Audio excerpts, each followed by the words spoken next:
कि मेरे पास पावर है, मेरा कोई कुछ नहीं बिगाड़ सकता। अब तो आप कैसे भी करके एग्रीमेंट करा के, आप जानती नहीं हो कि मैं हूँ कौन। रिक्वेस्ट की कि आप ही मेरे पापा को ढूंढ के लाइए, बट उस पर भी उन्होंने कहा कि मैं कुछ नहीं कर सकता। प्रशासन से बस यही उम्मीद है कि अभी हम लोग के बस हमारे पिताजी को ढूंढ के कहीं से भी ला दें हम लोग।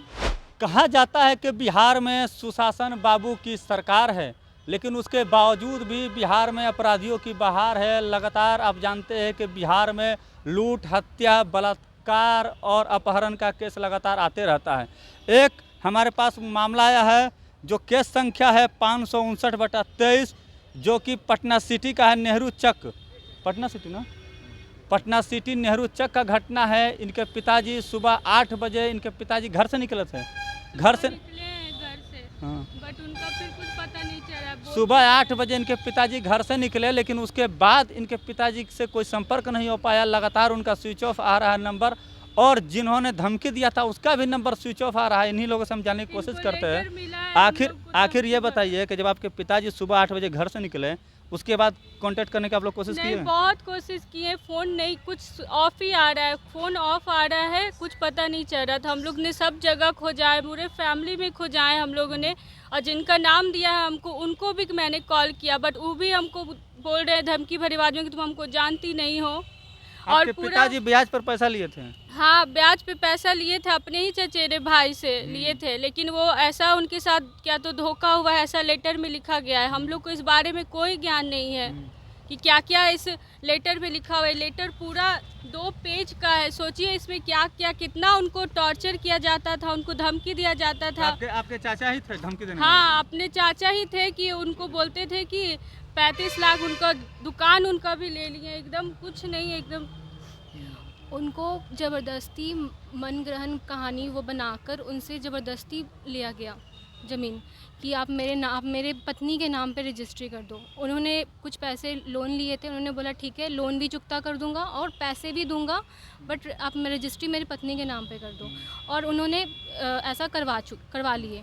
फिर जब पैसे देने की बारी आई तो वो पैसे उन्होंने नहीं दिया, थोड़े थोड़े कुछ पैसे दिए। फिर उसके बाद वो बोलते धमकी देकर कि ठीक है तुम किसी वो कागज़ तुम्हारे पास है तो तुम किसी और से एग्रीमेंट बनाकर ज़बरदस्ती कि हाँ कर लो और पूरे परिवार सहित यहाँ से दूर चले जाओ। मतलब पटना छोड़ने की बात कर रहे हैं? हाँ, पूरे परिवार सहित, अगर नहीं करोगे तो बहुत बुरा होगा। और बोलते थे कि मेरे साथ जिस एग्रीमेंट करवा लो, मेरे साथ बहुत है, सीता साहू जैसे लोग मेरे पहुँच है, बहुत करीबी है। मतलब मेयर का धमकी दिखा रहा है कि मेरे पास मेयर का पावर है। बोलते थे कि मेरे पास पावर है, मेरा कोई कुछ नहीं बिगाड़ सकता। अब तो आप कैसे भी करके एग्रीमेंट करा के आप पैसे लेकर चले जाओ अपने परिवार सहित, वरना बाकी सब मैं देख लूँगा। मेरा बहुत पहुँच है, मेरा सीता साहू के बेटे शिशिर जी तक का पहुँच है।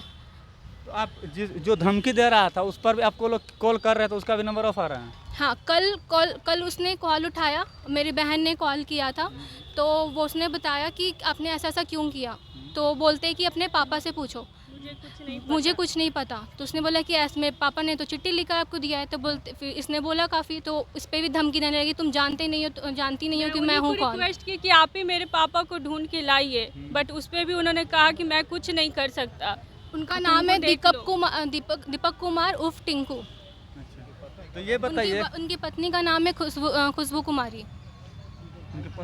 अच्छा ये बताइए कि जब थाना में आप लोग केस करने गए थे तो वहाँ पर केस आसानी से ले लिया गया या दौड़ाया गया? थाना में लिया गया केस, हम लोग ने वहाँ पे जो भी ये सब सारा कुछ फाइल कर दिया, बट थाने में बस यही है कि हमने थाने में लोकेशन के लिए बहुत ज़्यादा रिक्वेस्ट की, लेकिन अभी 2 दिन हो गए, लेकिन एक भी लोकेशन हमें नहीं, बस सुबह 8 बजे का लोकेशन बताया जा रहा है, उसके बाद कोई लोकेशन हमें पता नहीं। 2 दिन अब होने को आए, लेकिन मेरे पापा का अभी तक कुछ नहीं पता चल रहा है। और जो जिनका नाम दिया हुआ है वो भी भागे हुए हैं, उनका भी नंबर ऑफ आ रहा है, उनके भाई भी। और उन पर कोई एक्शन नहीं लिया जा रहा है उनका।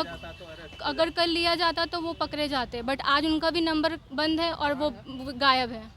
आखिर वो जिस बंदे ने धमकी दिया था उसका भी नंबर ऑफ आ रहा है, आपके पिताजी का भी नंबर ऑफ आ रहा है, तो वो जो बंदा धमकी दे रहा था वो बंदा अभी दिखाई दे रहा है या नहीं? नहीं दिखाई दे रहा है। इसीलिए हमें पूरी तरह से लगता है कि उन्होंने ही कुछ मेरे पिताजी के साथ कुछ दबाव डाला है, अपहरण किया है। अब क्या किया है नहीं किया, अब वो साजिश के तहत हाँ साजिश किया है, कुछ तो किया है। तो हमारी बस ये है कि सारे मतलब पिताजी बस घर लौटा है।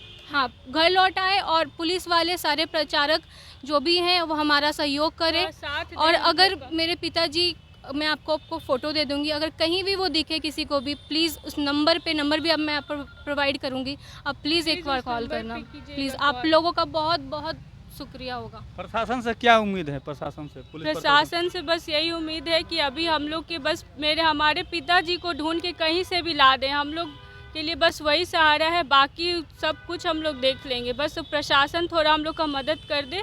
हमारे पिताजी का लोकेशन भी नहीं पता चल रहा है, ना वो TDS वगैरह कुछ अभी तक नहीं निकाला गया है। प्रशासन आखिर क्यों नहीं मतलब लोकेशन ट्रेस कर पा रहा है? क्या बताया वहाँ पे अगर? उन्होंने बताया कि ये सब चीज़ में टाइम लगती लगता है। है। हमारे पास जैसे बहुत सारे जियो कंपनी, एयरटेल जो भी कंपनी है, वो बोलते हैं कि उनको मेल किया जाता है, फिर उधर से रिस्पांस आती है, तो ये सब चीज़ में टाइम लगता है। बट मुझे नहीं लगता कि ये सब चीज़ में टाइम लगना चाहिए, क्योंकि ये सब बहुत ही क्रिटिकल सिचुएशन होती है। ऐसा नहीं है कि आप मेल करोगे, कंपनी वहाँ से रिपोर्ट नहीं करेगी, that is very critical. Location तो तो easy कंपनी, चीज़ है। हाँ, लोकेशन बहुत ईजी चीज़ होता है आज के डेट में, तो खासकर जहाँ डिजिटल सॉल्यूशन हो गया मतलब है हर जगह। आपको लग रहा है कि प्रशासन भी टाल मटोल कर रहा है इसमें? कह सकते हैं। बट प्रशासन ने लिया, FIR किया है, सब कुछ उन्होंने हमारा बात भी सुना है। बट उसके बावजूद भी हमारे पिताजी का अभी तक कुछ पता नहीं चला। बस यही प्रशासन से उम्मीद है कि वही थोड़ा अब हेल्प करे, जल्द से जल्द हमारे पिताजी को कहीं से भी ढूंढ के लाए। हम लोग को बस इंसाफ चाहिए अब। तो यहाँ पर साफ तौर पर आप सुन सकते हैं इन दोनों बच्चे का कहना है कि हमें जल्द से जल्द इंसाफ चाहिए, हमें कुछ नहीं चाहिए, बस पिताजी हमारे घर वापस लौट करके आ जाए। और इन्होंने FIR दर्ज किया है। प्रशासन का शुक्रिया अदा कर रहे हैं कि प्रशासन हमारे पिताजी को जल्द से जल्द घर वापस ले करके आ जाए। तो साथियों, आपकी क्या प्रतिक्रिया कमेंट्स को जवाब जरूर दीजिएगा। धन्यवाद।